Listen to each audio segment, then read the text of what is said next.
Welcome friends. आज हम CSS margin की प्रॉपर्टी जानेंगे। CSS मार्जिन है क्या और उसे क्यों यूज़ करते हैं।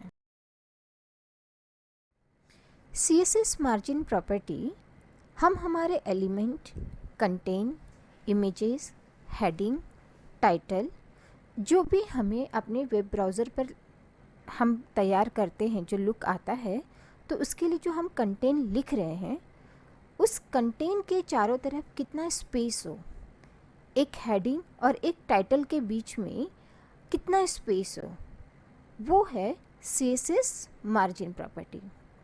ये हमारे हाथों में होता है कि हम उसे किस तरह से कंट्रोल करें। मीन्स हमें कम ज़्यादा उसमें करना है। हमें टॉप में ज़्यादा चाहिए, हमें बॉटम में ज़्यादा चाहिए, हमारा लेफ़्ट जो साइड है कंटेंट का वहाँ ज़्यादा चाहिए, राइट में ज़्यादा चाहिए, उसके बाद दूसरा कंटेंट आएगा तो वो कंटेंट और मेरे पहले कंटेंट के बीच में गैप इतना होना चाहिए। ये मार्जिन प्रॉपर्टी में होता है। मार्जिन प्रॉपर्टी हमें ये एक अच्छा एग्जाम्पल हमें मिलता है न्यूज़पेपर में। आप देखिए, जब न्यूज़पेपर में आर्टिकल्स लिखे होते हैं तो उसके बीच में प्रॉपर मार्जिन सेट की होती है, जो वो एक दूसरे में कन्फ्यूज़न पैदा ना करे।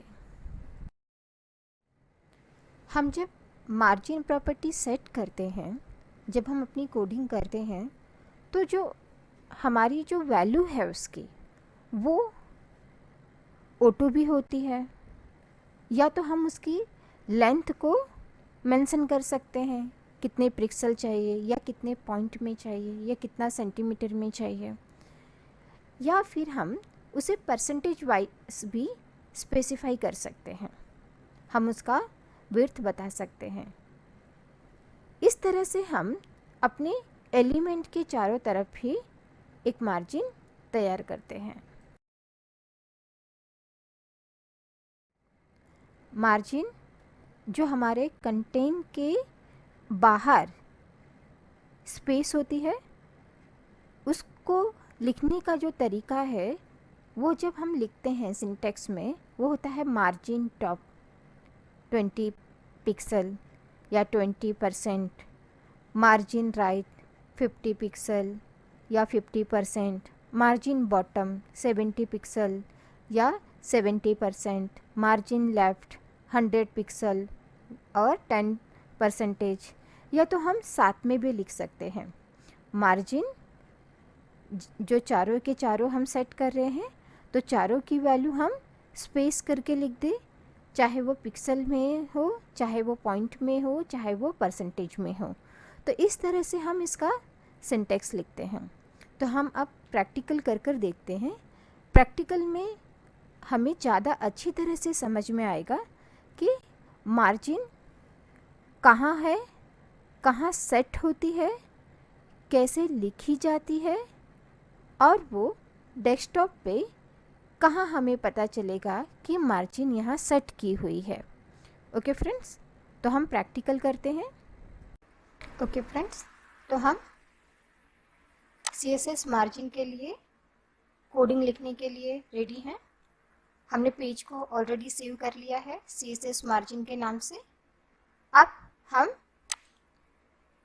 हमारे जो सेक्शन टैग है उसमें आ जाते हैं। वहाँ हमें टाइटल लिखना है। यदि आपको टाइटल लिखना हो तो आप लिखिए, यदि टाइटल ना लिखना हो तो आप स्किप कर दीजिएगा।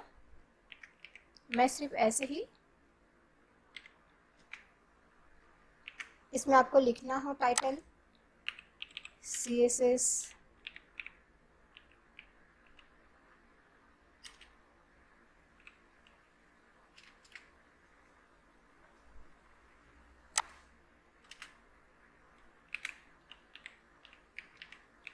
Example of CSS margin. Okay, तो इसके के लिए हम कोडिंग कर रहे हैं। उसके बाद हम बॉडी में आ जाते हैं। बॉडी पार्ट में जो हमारा बॉडी पार्ट है उसमें टाइटल लिखने के बाद हम हमारे बॉडी पार्ट में आ जाते हैं। बॉडी पार्ट में हम सबसे पहले हेडिंग ले लेते हैं। हमने 3 हेडिंग ले ली है और इनके लिए हम स्टाइल करते हैं।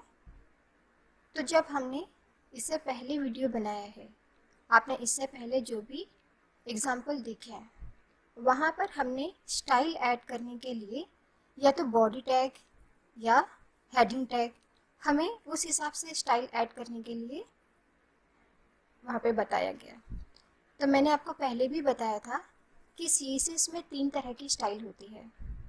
एक है इनलाइन, जो हम हमारे इन सेक्शन टैग के साथ या एट्रीब्यूट के साथ हम ऐड करते हैं। इंटरनल CSS जो हम स्टाइल ऐड करेंगे, तो इंटरनल CSS में हम जब हमारा स्टाइल ऐड करते हैं तो वो हमारे बॉडी टैग या एट्रीब्यूट के साथ ना होके हमारी बॉडी के इस हेड पार्ट में आ जाता है। हम यहाँ जो हमारा ये हेड पार्ट है टाइटल के नीचे वहाँ आ जाता है, और वहाँ जब हम इसकी कोडिंग करते हैं तो हम वहाँ पर लिखते हैं स्टाइल। ओपन और क्लोज दोनों ही हमें लिखना है।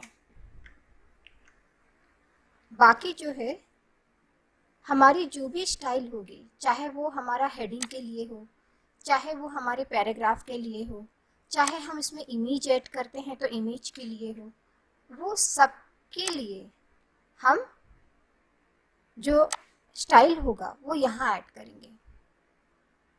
हमें अलग से कहीं ऐड करने की ज़रूरत पड़े तो अलग बात है, नहीं तो हमारी सारी की सारी कोडिंग जो होती है इसी एक स्टाइल में सिंगल सीट में हो जाती है।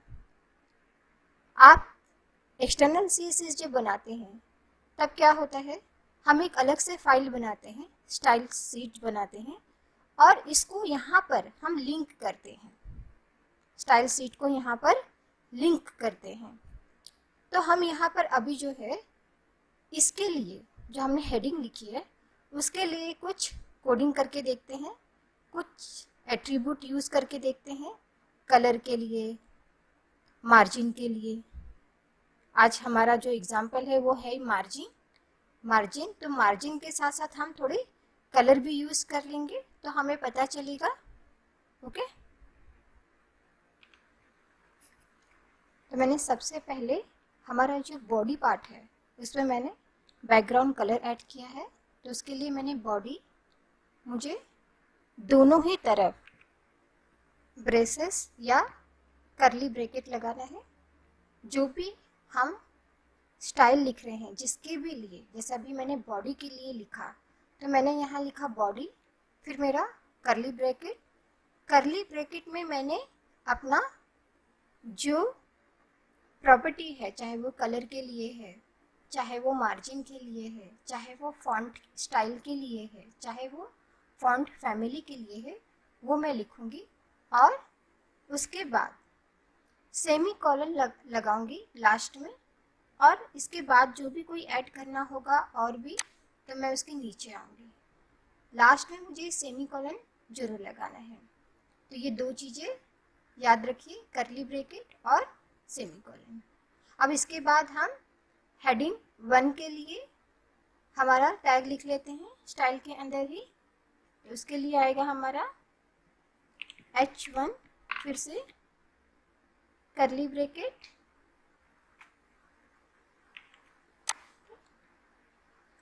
अब इसमें मुझे इसकी मार्जिन सेट करनी है, इसको अलाइन करना है, सेंटर में लाना है या लेफ्ट और राइट लेके जाना है, इसके फॉन्ट में कलर ऐड करना है।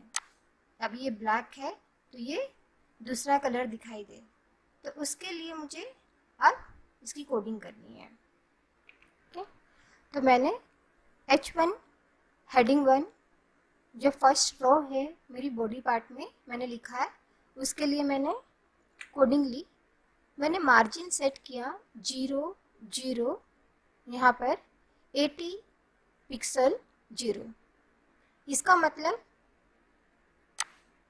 मेरा टॉप 0 है, उसके बाद आता है राइट 0 है, उसके बाद मेरा बॉटम 80 है और फिर मेरा लेफ्ट 0 है। मीन्स मेरे इस लाइन को जब ब्राउज़र पे दिखेगा तब इसके ऊपर 0, राइट में 0, लेफ्ट में 0, लेकिन बॉटम में जो स्पेस है, जो गैप है, वो होगा 80 पिक्सल की, 80 पिक्सल की। ओके, इसको एक बार प्रीव्यू में देखते हैं हम। ये देखिए, यहाँ पर गैप कम है, यहाँ पर गैप कम है, यहाँ पर जो है इस दो लाइन के बीच में गैप बढ़ गई है क्योंकि यहाँ पे मैंने 80 पिक्सल रखा था। मैंने इसका बैकग्राउंड कलर लिया हुआ है रेड, जो ये पता चले। इसकी जो विड्थ ली है वो मैंने ली है 500 पिक्सल। आप इसको परसेंटेज में भी ले सकते हैं। मैंने इसे सेंटर अलाइन किया है। एक बार इसे हम ब्राउज़र के पेज पर भी देख लेते हैं। देखिए, विड्थ मेरी 500 पिक्सल थी, विड्थ है। उसके सेंटर में मैंने ये हेडिंग लिखी है। ये जो लाइन मैंने लिखी, इसके ऊपर आप स्पेस देखिए कितना है।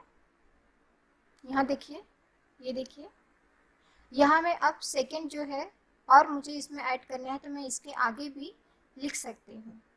ओके, लेकिन उसके जो बीच का जो गैप होगा वो 0 होगा। उसके बाद हम सेकंड हेडिंग के लिए आ जाते हैं। जिस तरह से हमने फर्स्ट हेडिंग में किया उसी तरह से हम कोडिंग सेकंड हेडिंग में भी कर लेते हैं।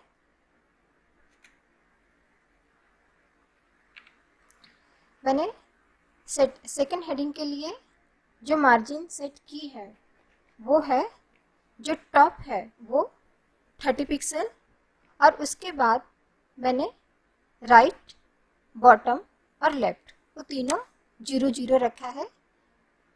Text border 2 pixel, solid black, text align centre.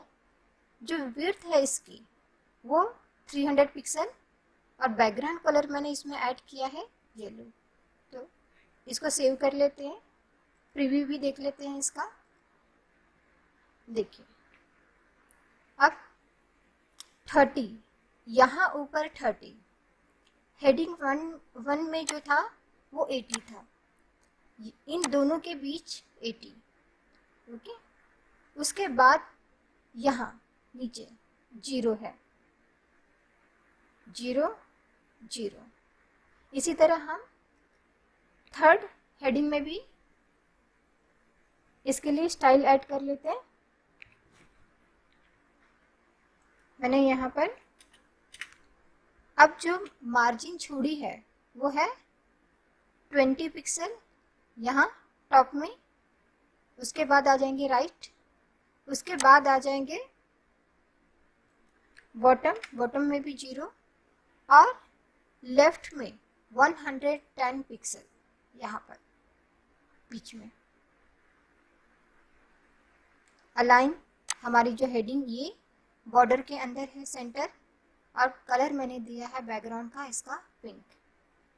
अब देखिए ये मार्जिन कैसे सेट करता है। जब मैंने इसके बॉटम में 80 पिक्सल दिया, यहाँ पे बॉटम की वैल्यू आएगी 3rd। ये हमेशा टॉप से राइट, बॉटम और लेफ्ट जाता है। जब हम इसके लिए वैल्यू लिखेंगे तो हम इसकी वैल्यू ऐसे ही लिखेंगे। यदि हम इसकी सिंगल वैल्यू देते हैं तो सपोज मैंने 30 दिया टॉप और सेकेंड वैल्यू दी मैंने 0, तो वो लेगा 30 30 0 0। ओके, तो अभी आपको ये समझ में आया होगा। ओके फ्रेंड्स, मैंने एक पैराग्राफ भी ले लिया जहाँ पर मैंने ये तीनों ही मार्जिन जो सेट की थी उसको एक्सप्लेन करके बताया है कि किस तरह से हमने ये लिया हुआ है। पहले हमारा H1 जिसका बॉटम सेट हमने बॉटम की मार्जिन हमने ली है 80 पिक्सल, बॉटम सेट किया हुआ है। H2 में हमने टॉप मार्जिन लिया 30, ओके, टॉप मार्जिन हमने लिया 30। उसके बाद हमने थर्ड में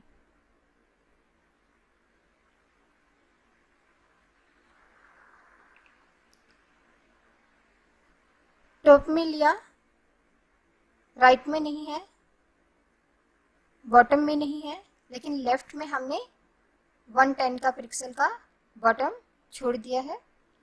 तो तीनों ही तरफ से हमने जो किया उसको हमने यहाँ पे छोटे से रूप में एक्सप्लेन कर दिया है। आप यहाँ पे देखिए। अब मैं आपको इसका सबसे अच्छा एग्जाम्पल, मार्जिन सेट क्यों किया जाता है या ये हमें क्यों सीखना है या हमें क्यों ये सिलेबस में डाल दिया गया है कि मार्जिन, CSS मार्जिन के लिए हमें क्या क्या कोडिंग करनी है या हमें मार्जिन सेट क्यों करनी है। तो इसका सबसे अच्छा एग्जाम्पल मैं आपको देती हूँ। जब हम वेब ब्राउज़र पर आएंगे तो जो हमने कोडिंग की थी उसको मैंने कलर इसलिए कर कर दिखाया है जो वो क्लियरली हमें समझ में आए। अब आप इसको सेलेक्ट कीजिए, आपको इसके बीच का डिफरेंस बहुत इजीली क्लियर हो रहा है। इसी को ही हम हमारे गूगल पेज पे जाकर फिर से एक बार समझने की कोशिश करते हैं। जो मैं आपको ये समझाना चाहती हूँ वो है, मैं अपने गूगल पेज पर आती हूँ। अब मेरा ये गूगल पेज सामने है, राइट क्लिक किया, इंस्पेक्ट पे गए हम। अब आप देखिए, ये है गूगल का ये जो फर्स्ट पेज है उसकी कोडिंग एक एक।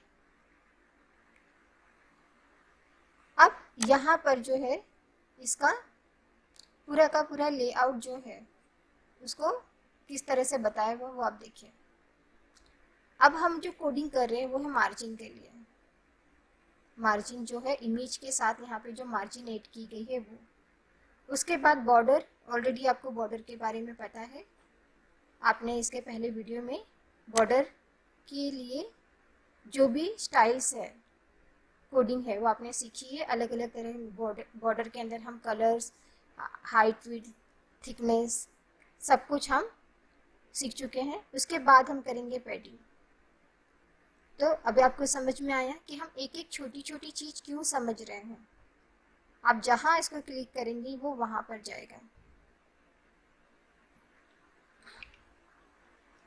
तो ये जो कोडिंग हमने की है, इसी तरह की जब हम वेब पेज बनाएंगे तब हमें ये एग्जाम्पल से समझाने की ज़रूरत नहीं पड़ेगी। हम डायरेक्ट ये बोल सकते हैं कि इसकी मार्जिन हम सेट कर रहे हैं या इसकी मार्जिन सेट करें या इसकी मार्जिन की हम वैल्यू लिख रहे हैं।